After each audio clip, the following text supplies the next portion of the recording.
ہم اپنے قوم کا حال دیکھیں کہ کیا ہماری عورتیں آج تھیٹروں میں نہیں جا رہی ہیں؟ کیا ہماری عورتیں بار میں کام نہیں کر رہی ہیں؟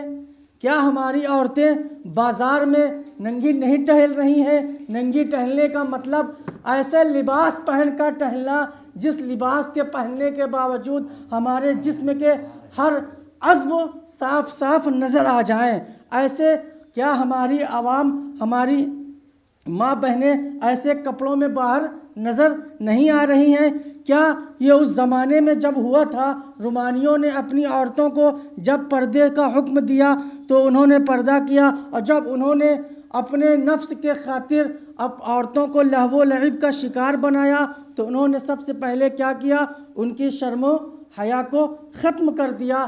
آج ہمارے ساتھ بھی یہی ہو رہا ہے کہ جو ہمارا حریف، ہمارا دشمن ہے، اس نے دیکھا کہ جب ہم ماضی میں اس طرح برباد ہوئے تھے، جب یہی مسلمان ترقیاں کر رہے ہیں تو ان کو بھی برباد کرنے کا کوئی ایک طریقہ نکالا جائے، تو انہوں نے کیا کیا؟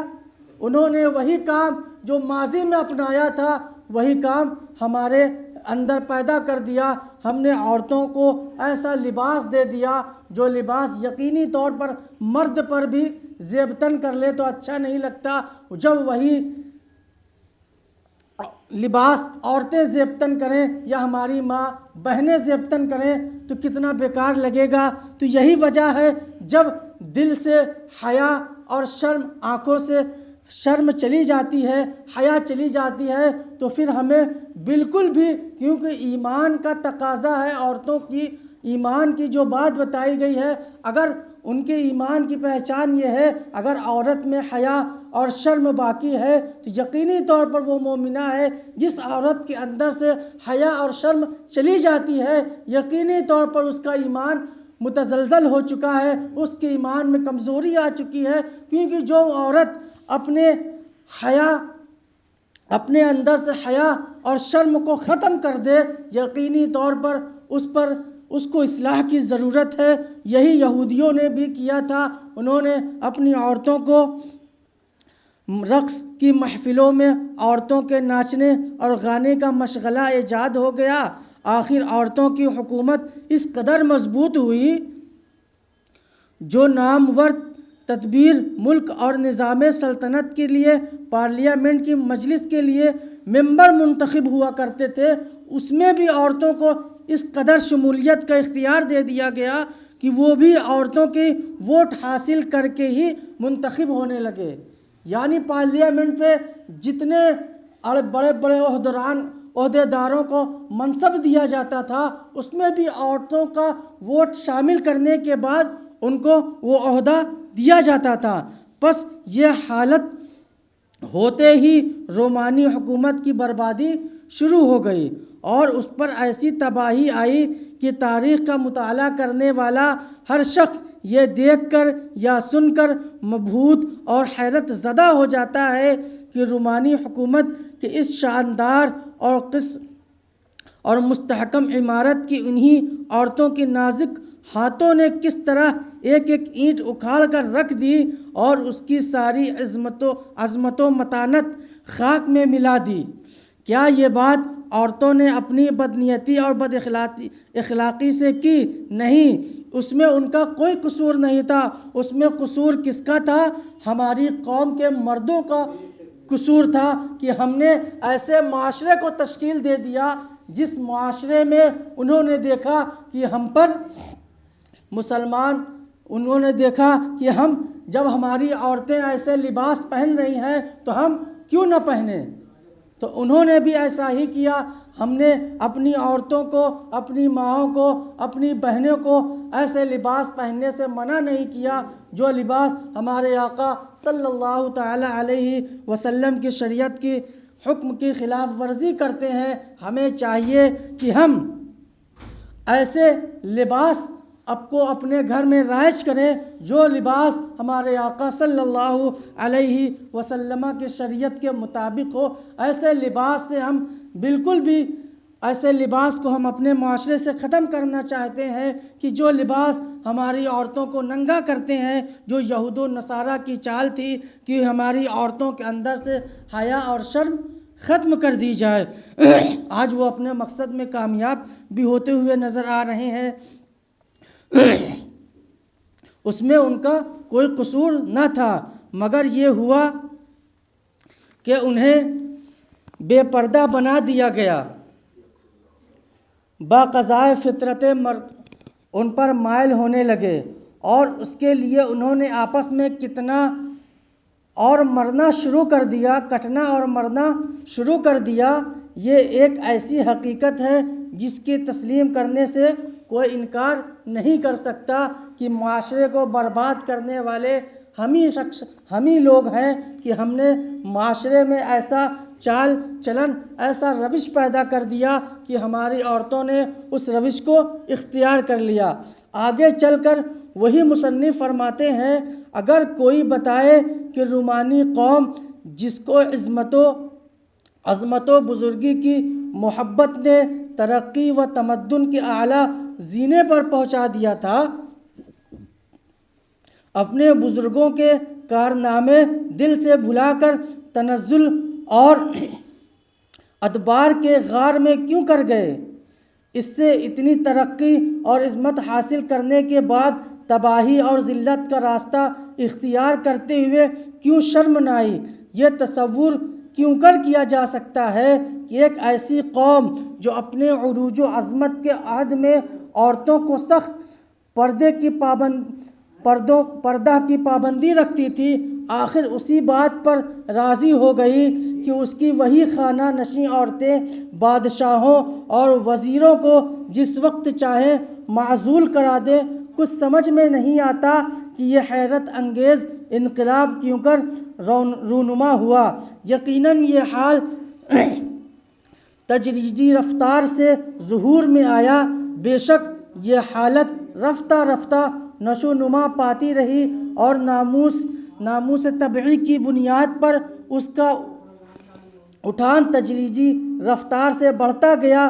پہلے اس معاملے کو کچھ وقعت نہیں دی گئی، پھر جب یہ آگ اندر ہی اندر سلگ کر شعلہ زن ہوئی تو مہلک بیماری کے مانند یکبارگی جان کو جلا کر سیاہ بنا گئی۔ یعنی جب ہم نے عورتوں کو پہلی بار یہ ہوا جب عورتیں تھیٹر میں جانے لگیں یا ایسی جگہوں پر عورتوں کی شمولیت کی اجازت دے دی گئی جہاں پر ان کی ضرورت نہ تھی۔ جب کسی چیز کو بلا ضرورت استعمال کیا جائے تو اس چیز کی اہمیت ختم ہو جاتی ہے۔ جب عورتوں کی اہمیت، اگر وہ عورتیں گھر میں رہنا چاہیں تو ہمیں ایسے کاروبار کو، ایسے فیکٹری کا انعقاد کرنا چاہیے کہ جو فیکٹریاں ہماری ماؤں اور بہنوں کے لیے گھروں میں کام کا سبب پیدا کر سکیں، تاکہ اگر وہ کام بھی کرنا چاہیں تو وہ اپنے گھروں میں بیٹھ کر کام کر سکیں، یا ایسی تجارت کا سامان پیدا کرنا چاہیے جو تجارت کا سامان وہ آسانی سے گھروں میں بنا سکیں اور پھر ہم اسے جا کر بازار میں فروخت کر سکیں۔ رزق کمانے کا یہی ایک ذریعہ نہیں ہے کہ عورتیں آفس میں جا کر کام کریں یا مردوں کے ساتھ برابری کریں۔ جو کام مرد کے لیے رکھا گیا ہے وہ مرد کرے تو زیادہ بہتر ہے۔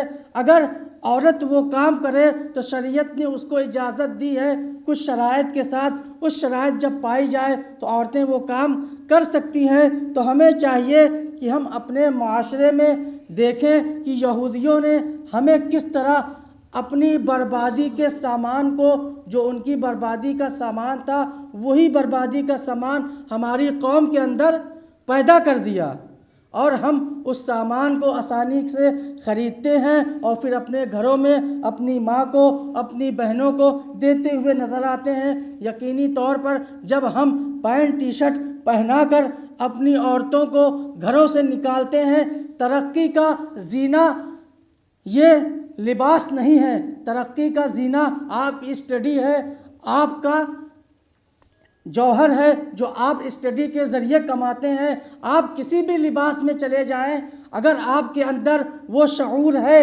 جس چیز کی آپ نے پڑھائی کی ہے، اگر آپ کے اندر وہ ہنر ہے، یقینی طور پر آپ کو کوئی نظر انداز نہیں کر سکتا. لباس کے چکر میں آ کر ہم اپنی عورتوں کو بے پردہ نہ کریں. ہمارے آقا صلی اللہ علیہ وسلم کی صاحبزادیاں یا ہمارے آقا کے ازواج مطہرات، ہمارے آقا صلی اللہ علیہ وسلم کی پیاری پیاری ہماری امہات المومنات، ان کی زندگی کو دیکھیں. انہوں نے اپنی زندگی میں پردے کو کتنی اہمیت دی، اور انہوں نے کبھی اپنے آقا کی شریعت سے گریز نہیں کیا. ہم جب آقا کی شریعت کے ماننے والے ہیں تو ہم کیوں یہود و نصارہ کی چال میں آ کر اپنی بچیوں کو، اپنی بہنوں کو ایسے لباس دے رکھے ہیں. جو آج ہم دیکھیں چھوٹی چھوٹی بچیوں کو لوگ جینس اور ٹی شرٹ پہناتے ہیں. ابھی بچی ہے، لیکن جب یہی بچی شروع سے جینس اور ٹی شرٹ پہنتی ہے تو اس کی عادت پڑ جاتی ہے. پھر بڑے ہونے پر اگر ہم اسے سمجھاتے ہیں تو اسے سمجھ نہیں آتا ہے، وہ حجت پر آ جاتی ہے، کیونکہ ہم نے اس کی ایسی تربیت ہی نہیں کی ہے. ہمیں کیا ضرورت ہے کہ ہم بچیوں کو جینس اور ٹی شرٹ پہنائیں؟ ہمیں کیا ضرورت ہے ہم ایسے شارٹس کپڑے انہیں پہنائیں جس سے ان کے جسم صاف صاف نظر آئیں؟ ہمارے شریعت نے ہمیں ایسے پاکیزہ لباس دے رکھے ہیں جن کے ذریعے ہم اپنی بچیوں کو اچھے کپڑوں سے زیبتن کر سکتے ہیں. ہمیں چاہیے کہ ہم اپنے بچوں کو وہی لباس پہنائیں جس لباس سے ان کو عزت ملے، ان کو رفعت ملے، ان کی عزت کی حفاظت ہو سکے، ان کی معاشرے میں ایک عزت ہو، معاشرے میں ان کا ایک وقار ہو. آج ہم نے اپنی عورتوں کا وقار اپنی سبب سے کھو دیا. کیونکہ ہم نے اپنی عورتوں کو اپنے آقا صلی اللہ تعالی علیہ وسلم کی شریعت سے نظر انداز کر دیا. ہمارے آقا مولا صلی اللہ تعالی علیہ وسلم نے عورتوں کے لیے جو حکم دے رکھا ہے، ہم نے اس حکم سے منہ موڑ رکھا ہے. جب ہم آقا کی شریعت کا احترام کرتے تو یقیناً ہمارے دل میں یہ خیال ہوتا کہ ہم جو لباس اپنے بچیوں کو پہنا رہے ہیں یقینی ہے کہ وہ لباس ہمارے آقا مولا صلی اللہ تعالی علیہ وسلم کی شریعت کی دھجیاں اڑاتا ہوا نظر آتا ہے. تو ہمارے دل میں یہ درد پیدا ہوتا، کیونکہ ہم جب کسی سے محبت کرتے ہیں تو ہم اسے ناراض نہ ہونے کا ہر وہ چیز کا امکان کرتے ہیں کہ میری کس عادت سے ان کو تکلیف نہ پہنچے. تو جب ہم اپنے آقا سے محبت کرنے کا دعویٰ رکھتے ہیں تو یقین جانیے ہمیں چاہیے کہ ہم اپنے گھروں کا ماحول ایسا کریں جیسا ماحول ہمارے صحابہ نے پیدا کیا، ہمارے اسلاف نے پیدا کیا. ہمارے اسلاف کے بعد تابعین، تابعین ان لوگوں نے ہمیں، کیا ہم پہلے انسان تو نہیں جو دنیا میں آئے؟ ہم سے پہلے بہت سے لوگ دنیا میں آئے، اور ہمارے اسلاف نے ایک باوقار زندگی گزار کر دکھایا کہ ہم کیسے انہوں نے ہماری زندگی کو خوشگوار بنانے کے لیے ہمارے آقا کی شریعت کا سختی سے احترام کیا. آج ہم نے اپنے آقا کی شریعت کو پس پشت ڈال رکھا ہے. تو ہمیں چاہیے کہ ہم اپنے آقا مولا صلی اللہ تعالی علیہ وسلم کی پیاری پیاری سنتوں پر عمل کریں اور اپنے گھروں میں بھی اس پر عمل کرنے کی تلقین کریں. کیونکہ ہمیں چاہیے کہ ہم مسلمان ہیں، ہمیں کس کو فالو کرنا ہے؟ ہمیں اپنے آقا صلی اللہ علیہ وسلم کو فالو کرنا ہے، نہ کہ دنیا کے ان مشہور ہستیوں کو فالو کرنا ہے جو صرف دنیا میں کامیاب ہیں، آخرت میں انہیں کوئی کامیابی نہیں. لیکن اللہ نے 3 طرح کی مخلوق کو پیدا کیا، ایک جانوروں کو پیدا کیا، ایک فرشتوں کو پیدا کیا اور ایک انسانوں کو پیدا کیا. تینوں میں ڈفرنس کیا ہے؟ اللہ رب العزت نے فرشتوں کو تو پیدا کیا، لیکن جب فرشتوں کو پیدا کیا تو اس کے اندر سے نفس کو نکال دیا. یعنی اللہ نے فرشتوں کو نفس دیا ہی نہیں، صرف ان کو عقل دی. اور جب جانور کو پیدا کیا تو جانور کو عقل نہیں دی، صرف نفس دیا۔ اس کا سبب آپ دیکھیں کہ جانور جب ایسے کام کرتا ہے وہ نہیں دیکھتا کہ ہمیں کون دیکھ رہا ہے کون نہیں دیکھ رہا ہے، وہ اپنے ہر کام کو 4 لوگوں کے سامنے کر بیٹھتا ہے یقینی طور پر، کیونکہ اللہ نے اس کو اتنی سمجھ نہیں دی کون سا کام کھلے میں کرنا ہے، کون سا کام ہمیں بند کمرے میں کرنا ہے۔ تو فرشتوں کے گناہ نہ کرنے کا سبب یہی ہے کہ اللہ نے انہیں عقل دیا، نفس ان کے اندر پیدا ہی نہیں کیا۔ لیکن اللہ نے انسان کو جب پیدا کیا تو اس کے اندر عقل بھی پیدا کی اور نفس بھی پیدا کیا، تاکہ اللہ نے انسان کو نفس بھی دی، عقل بھی دی، کیونکہ جب اللہ رب العزت نے کہا تھا انی جاعل فی الارض خلیفہ، میں دنیا میں اپنا خلیفہ بنانے جا رہا ہوں، تو فرشتوں نے کہا تھا اے میرے مالک تو ان کو خلیفہ بنائے گا جو زمین میں فساد کرتے ہیں، قتل و غارت کرتے ہیں۔ تو رب نے اپنے فرشتوں کے جواب میں کیا کہا تھا؟ انی اعلم ما لا تعلمون، میں جو جانتا ہوں وہ تم نہیں جانتے ہو۔ ہم نے اپنے بندوں کو عقل بھی دیا ہے، نفس بھی دی ہے، اور میں جانچوں گا، پرکھوں گا، آزماؤں گا ان کو۔ جب دوسرے پارے کی سورہ بقرہ کی آیت ہے کہ رب نے کہا ہم تمہیں آزمائیں گے، ضرور آزمائیں گے، کبھی تمہارے اندر مال کی کمی پیدا کر کے تمہیں آزمائیں گے، کبھی تمہارے دیے ہوئے اولاد کو تم سے چھین کر آزمائیں گے، کبھی تمہیں ایسی مصیبتوں میں پیدا کر دیں گے جس کی وجہ سے تمہیں دیکھیں گے تم صبر کرتے ہو کہ شکر کرتے ہو، تمہیں آزمائیں گے۔ تو رب نے ہمیں آزمانے کے لیے پیدا کیا ہے، ہمیں دنیا میں جو بھیجا گیا اس کا واحد مقصد یہی ہے کہ ہم اپنے رب کی اطاعت کریں۔ اپنے رب کی اطاعت کرنے کا کیا طریقہ ہے؟ اطیعوا اللہ واطیعوا الرسول، اللہ اور اس کے رسول کی اطاعت کرو۔ اطاعت کرنے کا مطلب یہ نہیں کہ جو چیز ہمارے نفس کو پسند آئے بس وہی پر ہم عمل کریں گے، جو چیز ہمارے نفس پر بار کرتی ہوئی نظر آتی ہے اس پر ہم عمل نہیں کریں گے۔ اطاعت کا یہ بالکل طریقہ نہیں، یہ تو منافقوں کا طریقہ رہا ہے کہ جو چیز انہیں پسند آتی تھی اسے اپنا لیتے تھے، اور جو چیز پسند نہیں آتی تھی اس سے انکار کر دیتے تھے۔ مثال کے طور پر زکوٰۃ کا جب حکم دیا گیا تو ایک جماعت ایسی بھی تھی جو اللہ کے رسول صلی اللہ علیہ وسلم کے تشریف لے جانے کے بعد جب حضرت ابو بکر رضی اللہ تعالی عنہ کا دور خلافت آیا تو ایک ایسی جماعت تھی جس نے زکوٰۃ کا انکار کر دیا، تو حضرت ابو بکر رضی اللہ تعالی عنہ نے حضرت خالد ابن ولید رضی اللہ تعالی عنہ کو اس قوم کی طرف بھیجا اور ان کو قتل و غارت کر دیا گیا جنہوں نے اپنے آقا کے حکم سے دست برازی کی۔ تو ہمیں چاہیے کہ اطاعت کا مطلب یہ ہے کہ جس چیز کو اللہ کے رسول صلی اللہ علیہ وسلم کی شریعت ہمیں حکم دیتی ہے ہم ہر اس چیز کو اپنائیں۔ اگر شریعت ہمیں یہ کہتی ہے ہماری بہنوں کو،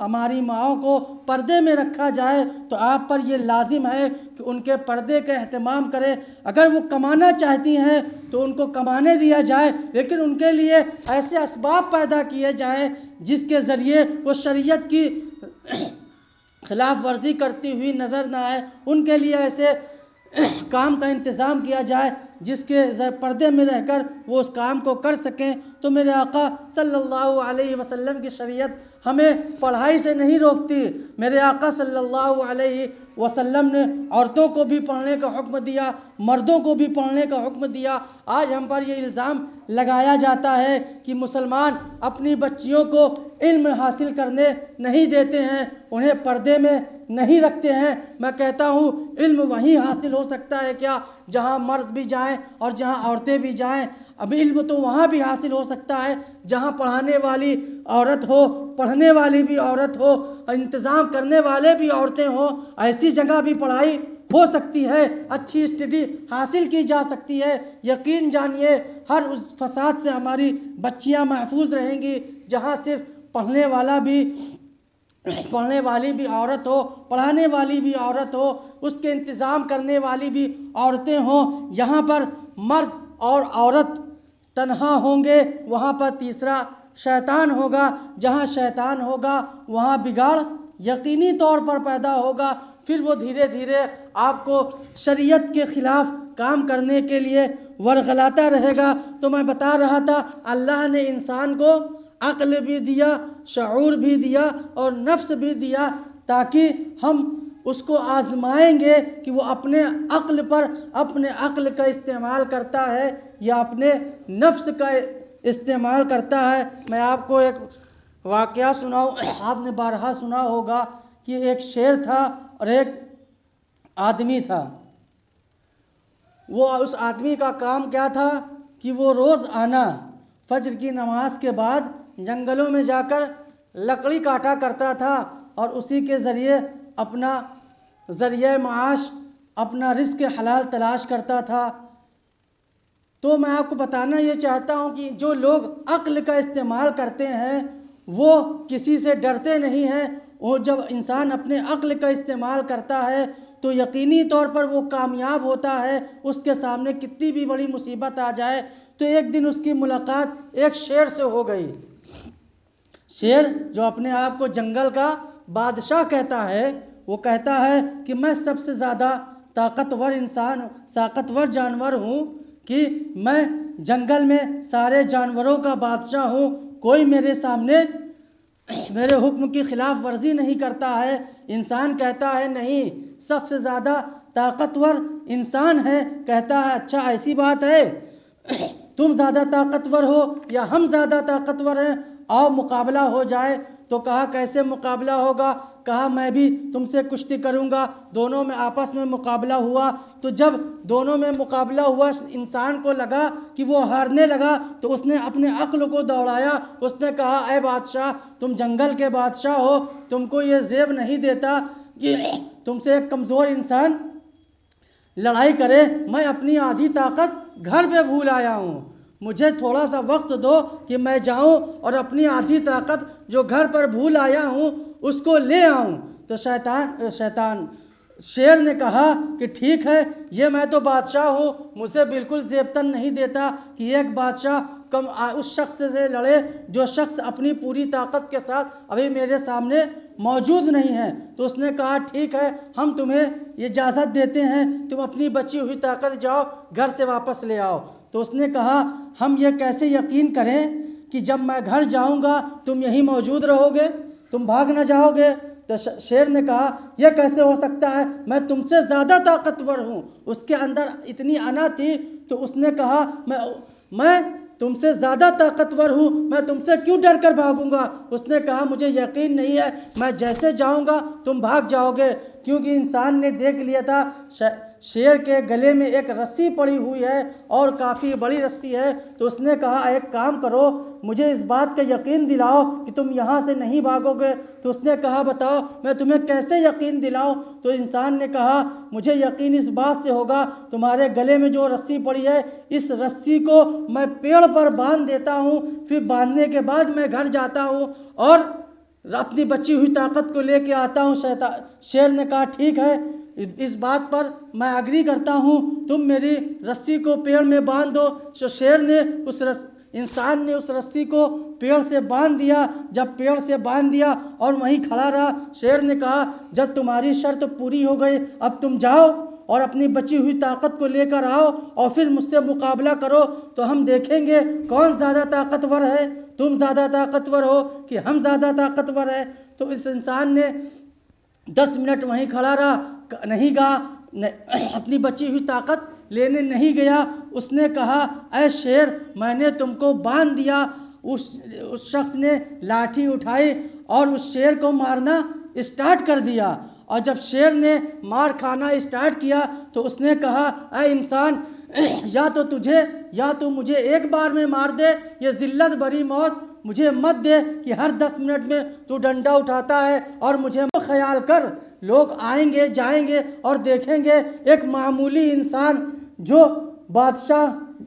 جنگل کے بادشاہ کو مار رہا ہے، پیٹ رہا ہے۔ اس شیر کے اندر اتنی انا تھی کہ اس نے اس بات پر غور نہیں کیا کہ انسان کو اللہ نے عقل دی ہے، اس نے اپنے عقل کا استعمال کیا اور اس شیر کو ایک انسان کے سامنے کتنی ہیبت ہمارے سامنے اگر شیر آ جائے تو ہم کتنے خوف زدہ ہو جائیں گے، لیکن اس شخص نے اپنے عقل کا استعمال کیا اور اس شیر کو ایک پیڑ سے باندھ دیا۔ نہ اس کے پاس کوئی ہتھیار تھا، نہ اس کے پاس کوئی ایسا ساز و سامان تھا جس کے ذریعے وہ شیر کو پست کر سکے، بس اس نے اپنے عقل کا استعمال کیا۔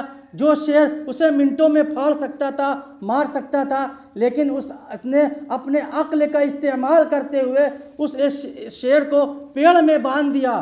پیڑ میں باندھنے کے بعد اسے جی بھر کے کوٹا تو شیر کو یہ یقین ہو گیا کہ انسان سب سے زیادہ عقل والا ہے، تو جو اپنے عقل کا استعمال کرتا ہے تو ہماری عقل کیا کہتی ہے کہ جب ہم کسی کی اطاعت کرتے ہیں، کسی کی فرما برداری کرتے ہیں تو ہمیں چاہیے کہ ہم اس اطاعت اور فرما برداری میں اپنے نفس کو حائل نہ ہونے دیں، اپنے عقل کے ذریعے اپنے رب کی عبادت کریں۔ ہمارا نفس ہمیں ہر ممکن کوشش کرتا ہے کہ ہم انسان کو گناہوں کی جانب راغب کریں، کیونکہ گناہ کرنا بہت آسان ہے، نیکی کرنا مشکل ہے، کیونکہ گناہ کرنے کے لیے ہمارا مددگار موجود ہے، کون؟ شیطان اور نفس۔ وہ ہمیں ہر لمحہ ابھارتا ہے کہ ہم گناہ کریں اور اپنے اعمال کو خراب کریں، اپنے معاشرے کو خراب کریں، اپنے دی ہوئی زندگی کو برباد کریں۔ ہمیں زندگی اس لیے نہیں دی گئی ہے، زندگی ہمیں صرف اپنے آقا صلی اللہ علیہ وسلم کی محبت میں زندگی گزاریں اور اپنے آقا صلی اللہ علیہ وسلم کے ارشادات پر عمل کریں، کیونکہ یہی ایک طریقہ ہے کہ جس طریقے سے ہم دنیا بھی اختیار کر سکتے ہیں اور آخرت بھی کی کامیابی بھی پا سکتے ہیں۔ تو ہمیں چاہیے کہ ہم اپنے عقل کا استعمال کریں۔ کیا ہمیں ایک عقل مند آدمی وہی ہے جو اپنے ہر وقت کو ضائع ہونے سے بچائے؟ جب ہمیں اللہ نے ایک مختصر سی زندگی دی ہے، کیونکہ اللہ نے قرآن میں ارشاد فرمایا ہے دنیا کے جتنے سامان ہیں وہ ایک قلیل مدت کے لیے ہیں، باقی سامان جو ہے وہ آخرت کے لیے ہے۔ آخرت ہم یہاں کمانے آئے ہیں، ہم دنیا کمانے نہیں آئے ہیں۔ اگر آپ آخرت کمانے آئے ہیں تو آخرت کمانے کے عوض میں اگر آپ کو دنیا مل جائے یہ بہت اچھی بات ہے، لیکن اس دنیا کو کمانے کے چکر میں اپنی آخرت کو برباد نہ کریں، کیونکہ آپ کا اصل مقصد آخرت کو کمانا ہے، نہ کہ دنیا کو کمانا ہے۔ دنیا آپ کے لیے چند دنوں کی ایک مثال ہے۔ حضرت علی رضی اللہ تعالی عنہ نے کہا دنیا میں اس طرح رہو جس طرح کشتی پانی پر رہتی ہے۔ کسی نے کہا ایسا کیوں؟ کہا دیکھو جب تک کشتی پانی پر رہتی ہے تو اس کی وجود اس کی بقا باقی رہتی ہے، جب کشتی پانی میں چلی جاتی ہے تو وہ مٹ جاتی ہے، برباد ہو جاتی ہے۔ اسی طرح انسان بھی جب تک صرف دنیا میں رہے گا، دنیا کو اپنے اندر نہیں رکھے گا، جب تک دنیا میں رہے گا تو کامیاب رہے گا۔ اگر دنیا کو اپنے اندر رکھ لیا تو وہ پانی کے اندر غرق ہو جائے گا، اور جب انسان پانی کے اندر غرق ہو جائے گا تو یقینی طور پر وہ ڈوب جائے گا اور اپنے آپ کو ہلاکت میں ڈال لے گا۔ کہنے کا مطلب یہ ہے کہ اگر آپ کو اللہ نے زندگی دی ہے اور پھر مسلمان بنایا ہے، مسلمان بنانے کے بعد اپنے آقا اپنے پیارے محبوب کا امتی بنایا ہے، تو ہمیں چاہیے کہ ہم اپنے آقا مولا صلی اللہ علیہ وسلم کی پیاری پیاری سنتوں پر عمل کریں اور اپنے گھر کے معاشرے کو بگاڑ سے بچائیں۔ اس کا واحد طریقہ یہ ہے کہ ہم اپنے آقا صلی اللہ علیہ وسلم کی شریعت کو اپنائیں، اپنے اسلاف کی زندگی کو دیکھیں، ان کے ماضی کے اوراق کو پلٹ کر دیکھیں۔ ان کی بھی تو بچیاں تھیں، ان کی بھی تو ضرورتیں تھیں، انہوں نے کیسی ضرورتوں کو پورا کیا، کہ کس طرح اپنے بچوں کی پرورش کی، کس طرح انہوں نے اپنے بچوں کو پڑھایا لکھایا، ایک باوقار باشعور زندگی دی۔ تو جب یہ کیسے پتہ چلے گا؟ آج ہم نے اپنا مائنڈ سیٹ اس چیز کو بنا رکھا ہے، اگر کوئی ڈاکٹر بن گیا تو وہ کامیاب ہو گیا، کوئی انجینئر بن گیا تو وہ کامیاب ہو گیا، کوئی بڑے عہدے پر فائز ہو گیا تو وہ کامیاب ہو گیا۔ یقین جانیے یہ کامیابی نہیں ہے، کامیابی وہ ہے جو اللہ کے رسول صلی اللہ علیہ وسلم کی شریعت پر عمل کرے، وہی سب سے بڑی کامیابی ہے۔ کامیابی یہ نہیں کہ ہم نے بچپن سے لے کر جوانی اپنی اسی میں گوا دی کہ ہم کو ایک ایسا مرتبہ مل جائے جس مرتبے کے ملنے کے بعد ہمیں ہر مہینے کچھ بھری ہوئی رقم مل جائے، اس رقم کے ذریعے ہم اپنی زندگی بسر کر سکیں۔ ہمیں اس لیے پیدا کیا گیا ہے کہ ہم اپنی اصلاح کریں، اپنے قوم کی اصلاح کریں۔ آج ہمارے اندر سب سے بڑی بات یہ ہے کہ ہم بس یہ مائنڈ سیٹ لے کر بیٹھ گئے ہیں کہ ہمیں نوکری مل گئی، ہمارا کام ختم ہو گیا۔ یقین جانیے جب آپ اپنے رب کے پاس جائیں گے، یقینی طور پر آپ سے پوچھا جائے گا آپ نے اپنے معاشرے کی سدھار کے لیے، اپنے گھر کے معاشرے کو بہتر بنانے کے لیے کیا کیا؟ تو آپ کیا کہیں گے؟ جب میں چھوٹا تھا تو میری ماں نے، میرے باپ نے مجھے بس یہی سکھایا کہ بچہ اسٹڈی کرو، اسٹڈی کرنے کے بعد تمہیں IAS IPS یا کوئی ایسے ڈاکٹر بننا ہے، انجینئر بننا ہے، پائلٹ بننا ہے، چارٹرڈ اکاؤنٹنٹ بننا ہے، کچھ بننا ہے۔ بس میں نے اسی طرح کی زندگی اپنے بچپنے سے سنتا ہوا چلا آیا۔ پھر میں نے اسٹڈی کی، اسٹڈی کرتے کرتے میری 20 سال 22 سال 23 سال 24 سال 25 سال کسی کو 30 سال 40 سال لگ جاتے ہیں کسی مقام پر پہنچنے کے لیے۔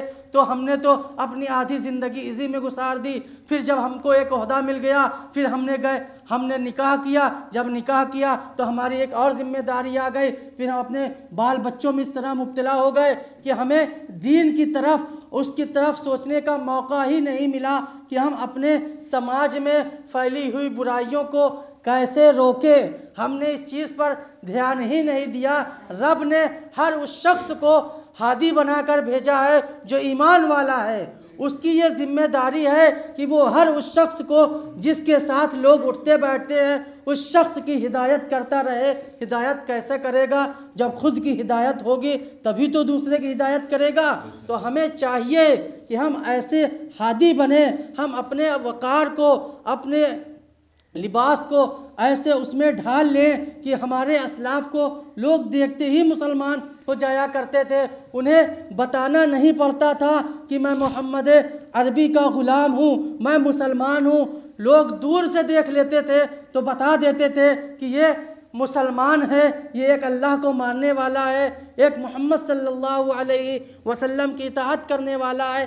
آج ہم چند لوگوں کے درمیان کھڑے ہو جائے تو کوئی نہیں بتا سکتا کہ یہ مسلمان ہے، کہ یہ یہودی ہے، کہ یہ غیر اسلامی بھائی ہے، کون ہے یہ نہیں بچا سکتا، کیونکہ ہم نے سیم روش اختیار کر لی ہے۔ ہم نے ان کا لباس بھی اختیار کر لیا، ہم نے ان کا لائف اسٹائل بھی اختیار کر لیا، ہم نے ان کا گھر میں رہنے کا طریقہ بھی اختیار کر لیا۔ ہمارے اسلام میں جن جن طریقوں کو ہمارے آقا نے ہمیں کھانے کا طریقہ بتایا، بیٹھنے کا، اٹھنے کا، رہنے کا، ہم نے ان تمام طریقوں کو پس پشت ڈال دیا۔ آج ہمارے گھروں میں جو ماحول پایا جاتا ہے وہ ماحول یقینی طور پر ہمارا ماحول نہیں، غیر کا ماحول ہے، کیونکہ ہم نے اپنے آقا صلی اللہ علیہ وسلم کی شریعت کو چھوڑ دیا، یہودیوں نصارہ کی شریعت کو اپنا لیا، ان کے لائف اسٹائل کو اپنا لیا۔ ان کا تو واحد مقصد ہے کہ انہوں نے جو وہ رزق کماتے ہیں اس رزق کا اکثر حصہ اپنی قوم کو بلندیوں پر لے جانے کے لیے خرچ کرتے ہیں۔ اور ہمارا کیا معاملہ ہے؟ ہم اپنا سارا پیسہ سیونگ کرتے ہیں، جبکہ اسلام میں سیونگ کا کوئی حکم نہیں ہے۔ کیا میرے آقا صلی اللہ علیہ وسلم نے کوئی سیونگ کی؟ میرے آقا کے غلام حضرت ابو بکر، حضرت عمر، حضرت عثمان غنی، ان تمام اسلاف کو دیکھیں، جب ان کا انتقال ہوا یا جب دنیا سے رخصت ہونے لگے تو ان کے پاس کتنا کام، کتنا لباس تھا۔ علماء بیان فرماتے ہیں، روایتوں میں آتا ہے، جب حضرت ابو بکر رضی اللہ تعالی عنہ کا انتقال ہوتا ہے تو ان کے پاس تین کپڑے یا چند اس سے کچھ زیادہ کپڑے تھے، اور جو کچھ بھی تھا 700 کچھ وہ بیت المال میں دے دیتے ہیں، اور اسی کپڑوں میں جو کپڑا ان کے پاس تھا اسی کپڑوں سے انہیں کفن دیا جاتا ہے، تو ہمارے اسلاف نے اپنے پیسوں کو ہمیشہ اللہ کے رسول کے شریعت کی سربلندیوں کے لیے خرچ کیا۔ آج ہمارا کیا معاملہ ہے؟ جب ہم مسجد میں جاتے ہیں یا کہیں پر بھی جاتے ہیں تو سب سے کم جو ہمارے جیب میں روپے ہوتا ہے وہ ہم ڈالتے ہوئے نظر آتے ہیں، لیکن جب ہم تھیٹروں میں جاتے ہیں، ہوٹلوں میں جاتے ہیں، جب ٹپس دینے کی بات آتی ہے تو جب ہم 10 روپے رکھتے ہیں تو رکھتے تو ہیں لیکن منہ چھپا کر رکھتے ہیں کہ سامنے والا ہمیں دیکھ نہ لے کہ یہ کیسا شخص تھا تو جس نے ہزاروں روپے کا کھانا تو کھایا لیکن ٹپس میں 10 روپے رکھے۔ اس کے اندر یہ فکر ہے کہ سامنے والا ہمیں دیکھ نہ لے، ہماری بے عزتی نہ ہو جائے، لیکن اس کے دل میں یہ خیال نہیں کہ ہم جس رب کی بارگاہ میں خرچ کر رہے ہیں، ہم اپنے جیب سے سکے میں کہتا ہوں آپ اپنی حیثیت کے مطابق دین کی سربلندیوں کے لیے پیسہ خرچ کریں، یہ نہیں کہ اللہ نے جتنا آپ کو دیا ہے اسی کے مطابق آپ خرچ کریں، نہیں کہ ادھار لے کر آپ دین کے سربلندیوں کے لیے پریشان رہیں۔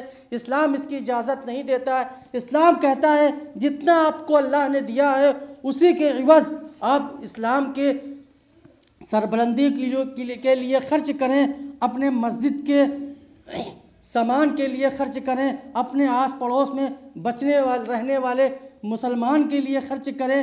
ایک واقعہ میں آپ کو بتاؤں محمد علی دمشقی کا، ان کا کیا معمول تھا کہ وہ ان کا ذریعہ معاش کیا تھا، وہ جوتوں اور چپلوں کی پالش کیا کرتے تھے۔ ان کا روز آنے کا بس یہی کام تھا، صبح نماز پڑھتے روزہ اور تمام ضروریات سے فارغ ہونے کے بعد روز جاتے، جو کچھ حاضر ہوتا کام کرنے کے بعد جو پیسہ ملتا اس پیسے میں سے کچھ پیسہ اپنی ضرورت پر خرچ کرتے، کچھ پیسہ اٹھا کر اس نیت سے رکھتے کہ مجھے سفر کے حج کے سفر پر جانا ہے، اس لیے وہ سیونگ کرتے تھے۔ کرتے کرتے ان کی کافی زندگی اسی ٹائم ٹیبل پر گزر گئی، کچھ پیسہ انہوں نے اکٹھا بھی کر لیا، لیکن ان کو اس بات کی خبر نہ رہی کہ ان کے پڑوس میں رہنے والا شخص جس کے پاس کھانے کے لیے اتنا پیسہ نہیں تھا کہ وہ کئی دنوں سے فاقہ کش تھا۔ محمد علی دمشقی بتاتے ہیں کہ ایک دن میں گھر آیا، میں نے جب کھانا طلب کیا تو میری بیوی نے سوکھی روٹی پانی میں بھگو کر مجھے دے دی، سوکھی روٹی پانی میں بھگو کر دے دی۔ جب میں نے کھانا کھانا چاہا تو میرے ناک میں سالن کی شوربے کی خوشبو آئی، میں نے پوچھا یہ خوشبو کہاں سے آ رہی ہے تو میری بیوی نے بتایا یہ پڑوس کے مکان سے سالن کے شوربے کی خوشبو آ رہی ہے۔ تو ان کے دل میں یہ خواہش ہوئی یہ میرا پڑوسی ہے، کبھی کبھار میں بھی دیتا ہوں، کاش میں ان سے مانگ لیتا ہوں۔ تو وہ گئے اور اپنے پڑوسی کے دروازے پر دستک دی اور کہا آپ کے گھر سے سالن کی شوربے کی خوشبو آ رہی ہے، یقینی طور پر آج آپ کے یہاں گوشت بن رہا ہے، تو اس میں سے کچھ شوربہ مجھے بھی دے دیے، میرے گھر میں آج صرف سوکھی روٹی اور پانی ہے تو میں اسی سے اپنا گزر بسر کر لوں گا۔ تو انہوں نے کہا محمد علی دمشقی یہ سالن بن رہا ہے میں تمہیں دے دیتا، لیکن یہ صرف میرے لیے جائز ہے، تمہارے لیے جائز نہیں ہے۔ محمد علی دمشقی نے کہا یہ کیسے ہو سکتا ہے، جو چیز تمہارے لیے کھانے کی جائز ہو اور ہمارے لیے جائز نہ ہو؟ تو وہ بضد ہو گئے اور ضد کرنے لگے، نہیں مجھے بتاؤ اس کے پیچھے ریزن کیا ہے کہ جو چیز اللہ نے تمہارے لیے جائز کر رکھی ہے، تمہارے لیے شریعت الگ تو ہے نہیں کہ تم کسی اور شریعت پر عمل کرتے ہو، میں کسی اور شریعت پر عمل کرتا ہوں۔ تو انہوں نے کہا اگر تم نہیں مانتے ہو تو میں بتاتا ہوں کہ میں 3 دنوں سے فاقہ کش تھا، جب آج مجھ سے برداشت نہیں ہوا، میں گھروں سے جب نکلا تو دیکھا ایک مردار جانور مرا ہوا پڑا ہے، جو جب میں صبح کے ٹائم گیا تھا دیکھا کہ یہ جانور مر گیا ہے، اس کا کوئی اٹھانے والا نہیں ہے۔ رات کی تنہائی ہوئی، میں گیا اس جانور کو لے کر آیا، پھر اس کو ذبح کیا، اسی مردار جانور کو میں پکا کر کھا رہا ہوں تاکہ میں ہلاکت سے بچ جاؤں، اپنی کچھ اتنا کھا لوں کہ میں کچھ دن اور سروائیو کر سکوں۔ جب محمد علی دمشقی نے یہ سنا، میرا پڑوسی مردار کھا رہا ہے، اور میں پیسے اس لیے جمع کر کے رکھ رہا ہوں کہ مجھے حج کے سفر پر جانا ہے۔ تو فوراً اپنے گھر گئے اور بیوی سے کہا جتنے پیسے میں نے جمع کر رکھے ہیں فوراً لے کر آؤ۔ محمد علی دمشقی وہ پیسہ لے کر آتے ہیں، اپنے پڑوسی کو دیتے ہیں، اس کے پیروں پر گر جاتے ہیں اور کہتے ہیں اے میرے پڑوسی مجھے معاف کر دا، مجھ سے بھول ہو گئی کہ میں نے تمہارا خیال نہیں کیا، میں نے تمہارا حال چال نہیں پوچھا، تم 3 دنوں سے فاقہ کش تھے اور میں اپنے گھر میں آرام سے کھا پی رہا تھا، گزر بسر کر رہا تھا اور حج کے سفر کے لیے سیونگ کر رہا تھا۔ تو یقین جانیے محمد علی دمشقی نے جب سنا کہ مردار کھا رہا ہے فوراً اس سالن کو اٹھایا، پھینک دیا، پیسہ دیا جاؤ اس سے جائز سامان لے کر آؤ، حلال سامان لے کر آؤ۔ پھر وہ گئے سامان لے کر آئے، کھائے۔ تو جب محمد علی دمشقی نے یہ کیا تو انہوں نے اس بات اور کہی کہ جب میں اپنے رب کی بارگاہ میں اٹھایا جاؤں گا تو میرا رب مجھ سے یہ نہیں پوچھے گا محمد علی دمشقی آپ نے حج کیا کہ نہیں کیا، کیونکہ میرا رب جانتا ہے میں نے محمد علی دمشقی کو اتنا رزق ہی نہیں دیا تھا کہ ان کے اوپر حج فرض ہوتا۔ میں نے محمد علی دمشقی پر فرض کیا کیا تھا؟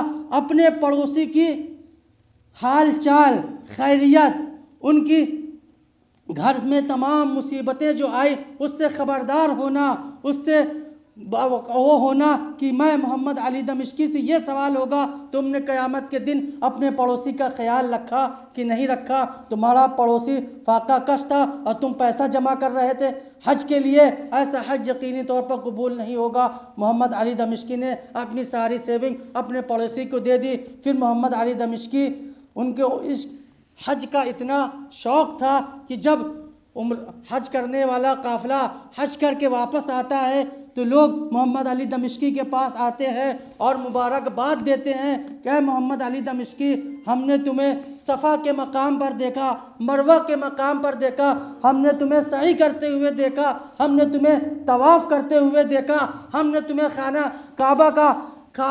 کعبہ کے سامنے دعا مانگتے ہوئے دیکھا، مسجد نبوی کے سامنے ہم نے آپ کو دیکھا۔ محمد علی دمشقی حیران ہو جاتے ہیں، پریشان ہو جاتے ہیں، اے میرے مالک یہ کیسا معمہ ہے، میں تو یہیں پر روز جوتے کا سلنا اور اس کا پالش کرنے کا کام کر رہا ہوں، میں کب حج پر گیا۔ محمد علی دمشقی پریشان ہوتے ہیں اور رات میں سو جاتے ہیں۔ ایک فرشتہ ان کے خواب میں آتا ہے اور کہتا ہے محمد علی دمشقی جو تم نے سیونگ کی تھی اور اس سیونگ کو جب تم نے اپنے پڑوسی پر خرچ کیا رب کو یہ ادا اتنی پسند آئی کہ تمہارے شکل کا ایک فرشتہ اس نے پیدا کیا اور پھر موسم حج میں اس کو حکم دیا جاؤ محمد علی دمشقی کی شکل میں طواف کرو، وہ تمام صورتوں کو اختیار کرو جو ایک حج کے تمام امور ہیں، ان تمام امور کو پورا کرو اور ان کے بستی والوں سے ملو، مصافحہ کرو، معانقہ کرو تاکہ لوگوں کو پتہ چل جائے محمد علی دمشقی بھی حج کرنے آیا تھا۔ محمد علی دمشقی نے بھی حج کیا، اپنے آقا کے روضے کی زیارت کی۔ یہ کس کے سبب ہوا؟ اس نے جب اپنے مال کو محمد علی دمشقی نے جب اپنے مال کو اپنے خدا کی راہ میں خرچ کر دیا۔ اگر وہ مال رکھتے ہوتے اور اس کو اگر وہ زندگی بھر بھی کیا بتا ان کی زندگی کتنی تھی، رب نے ان کو کتنی زندگی عطا کی تھی کہ وہ اتنا پیسہ اکٹھا کر پاتے کہ وہ حج کر پاتے کہ نہ کر پاتے۔ اگر وہ پیسہ اپنے پڑوسی پر خرچ نہ کرتے اور اسے مردار کھانے دیتے تو یقینی طور پر رب کی بارگاہ میں ان کی بڑی سخت پکڑ ہوتی۔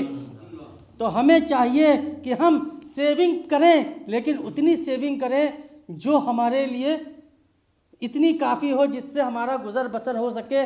لیکن جب ہمارے خاندان میں ایسے لوگ موجود ہوں جن کو ہمارے مال کی ضرورت ہے تو ہم ان کی مدد کریں، ان کی پہلے مدد کریں۔ ہمیں ایسے مال سے کوئی فائدہ نہیں۔ میں آپ کو ایک صحابہ کا واقعہ بتاؤں، جب ان کے دل میں مال کی محبت پیدا ہوئی تو اللہ نے انہیں کیسا رسوا کر دیا۔ علماء روایتوں میں آتا ہے کہ ایک صحابہ تھے جن کے پاس چند بکریاں تھیں، وہ بار بار اللہ کے رسول کی بارگاہ میں آتے اور کہتے یا رسول اللہ میرے مال میں بہتری کے لیے دعا فرما دیں کہ اللہ رب العزت میرے مال میں برکت عطا فرمائے۔ تو اللہ کے رسول سے جب انہوں نے ایک بار کہا تو اللہ کے رسول نے دعا نہیں کی۔ دوسری مرتبہ پھر صحابہ آئے اور کہا یا رسول اللہ میرے مال میں اضافے کے لیے دعا کر دیں، پھر بھی اللہ کے رسول نے دعا نہیں کی۔ تیسری مرتبہ پھر وہی صحابہ آئے اور کہا یا رسول اللہ میرے مال میں اضافے کی دعا کر دیں، تب اللہ کے رسول صلی اللہ علیہ وسلم نے رب کی بارگاہ میں ہاتھ اٹھایا اور ان کے حق میں دعا کر دی۔ جب میرے کریم آقا کا ہاتھ اٹھا تو رب نے انہیں ایسی برکت دی، ان کے پاس چند بکریاں سے اتنی بکریاں ہوئیں، چند بھیڑوں سے اتنی بھیڑیں ہو گئیں، جو صحابہ 5 وقتہ مسجد نبوی میں آ کر آقا کے پیچھے با جماعت نماز ادا کیا کرتے تھے، ان کے مال میں اتنا اضافہ ہونے لگا، پھر وہ 4 وقت کی نماز میں آنے لگے، پھر اتنا مال میں اضافہ ہوا کہ 3 وقت کی نماز میں آنے لگے، پھر اور اتنا اضافہ ہوا کہ 2 وقت کی نماز میں آنے لگے، پھر اتنا اضافہ ہوا کہ وہ 1 وقت کی نماز میں آنے لگے، اور اتنا اضافہ ہوا پھر جمعہ آنے لگے۔ رب نے ان کی نعمت کو اتنا بڑھا دیا کہ وہ جب رمضان آیا تو جب انہوں نے اپنے مال کا حساب لگایا، اپنے مال کا 2.5%، تو انہوں نے کہا ہمارا اتنا بڑا حصہ زکوٰۃ میں جا رہا ہے، تو ان کے اندر مال کی محبت پیدا ہو گئی۔ دیکھیں وہ صحابہ تھے، اللہ کے رسول صلی اللہ علیہ وسلم کی بارگاہ میں 5 وقت آ کر نماز ادا کیا کرتے تھے۔ آقا سے 3 بار انہوں نے کہا، 2 بار آقا نے ان کی بات نہیں سنی، تیسری بار میں دعا کی، کیونکہ میرے آقا جانتے تھے کہ جس چیز کو میں نے پسند نہیں فرمایا، میرے آقا کے پاس مال دولت کی کمی ہوتی، میرے آقا نے فرمایا اگر میں چاہوں تو ایک طرف میرے سونے کا پہاڑ چلے، ایک طرف چاندی کا پہاڑ چلے، لیکن میں نے اپنی امت کے مستقبل کو دیکھتے ہوئے غریبی کو پسند فرمایا ہے، کیونکہ میری زیادہ تر امت غریب ہوگی، اگر میں امیری کو پسند کر لوں گا تو میری امت اس میں مبتلا ہو جائے گی۔ آقا نے جب ان کے لیے دعا کی تو جب انہوں نے زکوٰۃ کا مال کا حساب لگایا تو اتنا زیادہ مال ہوا تو ان کے دل میں مال کی محبت پیدا ہو گئی، اور پھر وہ زکوٰۃ کے منکر ہو گئے۔ جو زکوٰۃ کا منکر ہو گیا وہ اسلام سے خارج ہو گیا، وہ پھر ان کو ایسی موت آئی کہ وہ اسلام سے دستبردار ہو کر دنیا سے رخصت ہوئے۔